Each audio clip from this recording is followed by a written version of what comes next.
correspondía a un perdedor. Lo rebautizó como 240Z. El atractivo modelo captó la atención de los jóvenes de toda Norteamérica. Acudían en masa a los concesionarios para echar un vistazo al nuevo y apasionante deportivo. Además de causar conmoción en el extranjero, el 240Z también triunfó en Japón. Fue todo un éxito. Pronto se hizo patente que estaba en perfecta sintonía con el espíritu de los tiempos que corrían.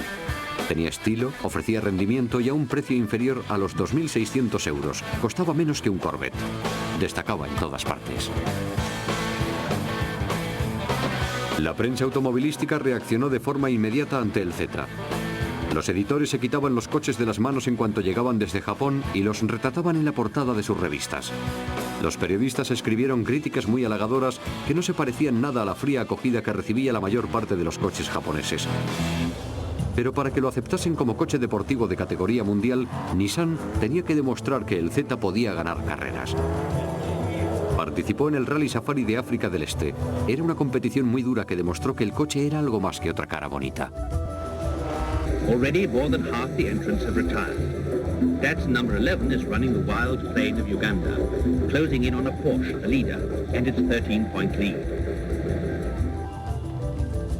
El coche voló camino de Nairobi y pronto se hizo evidente que la victoria en el Rally Safari sería suya.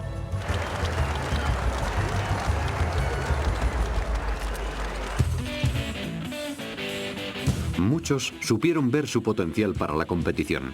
Se formó un equipo que ganó numerosas carreras patrocinadas por el SCCA, el Club de Automóviles Deportivos de Estados Unidos. John Morton fue uno de sus principales pilotos. There's a 2.4-liter overhead cam engine up there, and it really moves out. The handling is special, too, with fully independent rear suspension. And the Datsun has big disc brakes up front. When you're going this fast, I wouldn't have it any other way. El equipo ganó el campeonato del SCCA de 1970 y 1971 en la categoría C, y Nissan premió sus victorias con un contrato para desarrollar una versión de alto rendimiento del coche.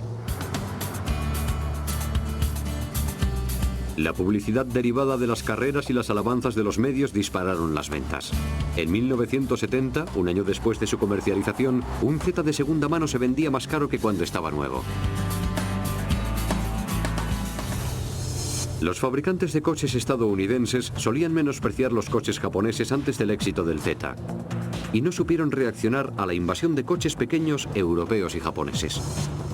Los coches pequeños que se fabricaban en Detroit sobrevivían solo gracias a la fidelidad de clientes que solo compraban productos hechos en Estados Unidos.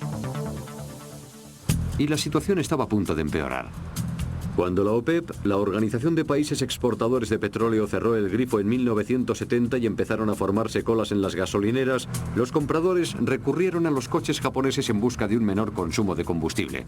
El 240Z consumía menos de 12 litros de gasolina por cada 100 kilómetros y otros modelos de Datsun gastaban todavía menos. Y los compradores se encontraron con una agradable sorpresa. Los coches japoneses no solo consumían menos que sus rivales de Detroit, sino que también estaban mejor fabricados. No sufrían tantas averías y eran más fiables, y sus concesionarios ofrecían mejor servicio al cliente. Aunque la mayoría de los norteamericanos permanecieron fieles a los coches hechos en Estados Unidos, las importaciones crecieron. Nissan y Katayama se subieron a la cresta de la ola. En 1973, las ventas totales del 240Z ya habían superado las 115.000 unidades. Los coches pequeños japoneses ya no eran una curiosidad. Estaban presentes en todas partes. Los jóvenes los compraban en masa porque resultaban más económicos y también porque significaba un acto de rebelión contra los coches que conducían sus padres. Además, eran más divertidos de conducir. En 1974 se fabricó un motor más grande para el 240Z, de 2,6 litros, y se rebautizó como 260Z. El cumplimiento de la estricta normativa en materia de emisión de gases restó algo de potencia al nuevo modelo, que solo tenía 139 caballos, pero los críticos lo recibieron con los brazos abiertos. La prensa y el público prestaron una buena acogida al nuevo Z. Alcanzó la plusmarca de ventas anuales con más de 63.000 unidades vendidas. Pero había quien no estaba satisfecho con la pérdida de potencia. Al año siguiente, Nissan lanzó un modelo más potente con un motor de 2,8 litros, al que por supuesto se llamó 280Z. Gracias a él, Datsun se convirtió en la marca de coche más importada en Estados Unidos en el año 1975.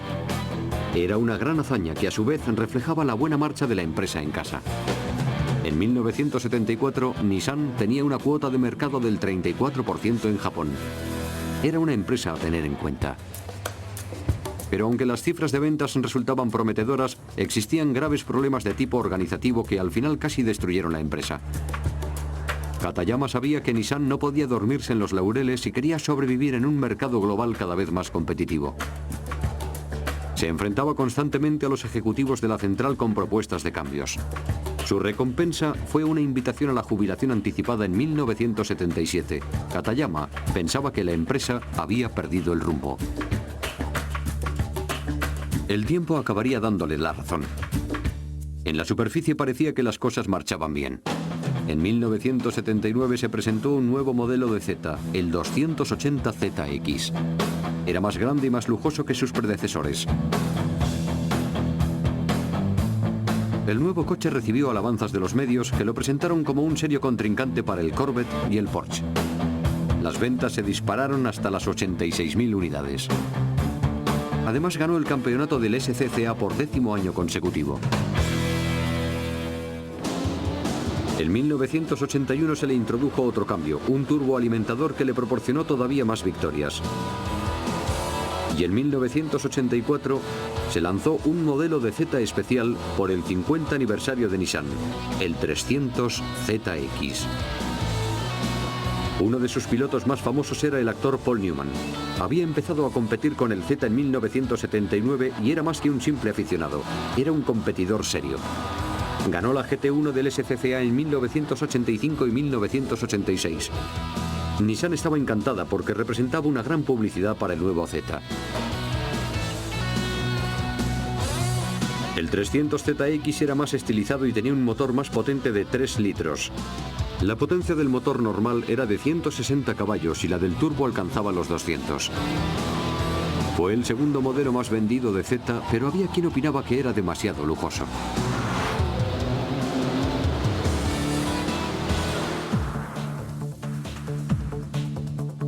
Los críticos eran una minoría y la empresa continuó mejorando el coche con más extras.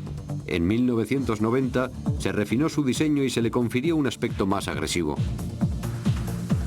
Se le dotó con un nuevo motor de doble árbol de levas en cabeza de 3 litros, con una potencia de 222 caballos que se transformaban en 300 en la versión turbo. La revista Motor Trend le concedió al 300ZX el premio al coche importado del año y la revista Automobil le otorgó el premio al diseño del año. La publicación Road and Track le nombró uno de los 10 mejores coches del mundo. Parecía que su leyenda iba a durar para siempre. Pero empezaron a surgir señales de que el alto rendimiento y el lujo de este deportivo lo estaban situando a un nivel de precios demasiado elevado. Su popularidad se había basado siempre en su bajo coste. Ahora alcanzaba un precio de 34.000 euros, más de 10 veces superior a su coste original.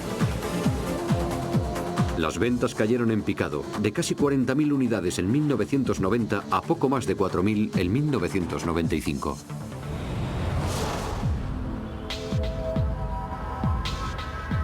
La suerte del Z reflejaba el estado de incertidumbre general de la empresa. Nissan había expandido la producción por todo el mundo a lo largo de los años 80 y había incurrido en grandes deudas. Pero sus coches ya no se vendían. Los ejecutivos de la central no supieron enfrentarse a los cambios y la empresa se sumió en el caos. Una de las víctimas fue el modelo Z.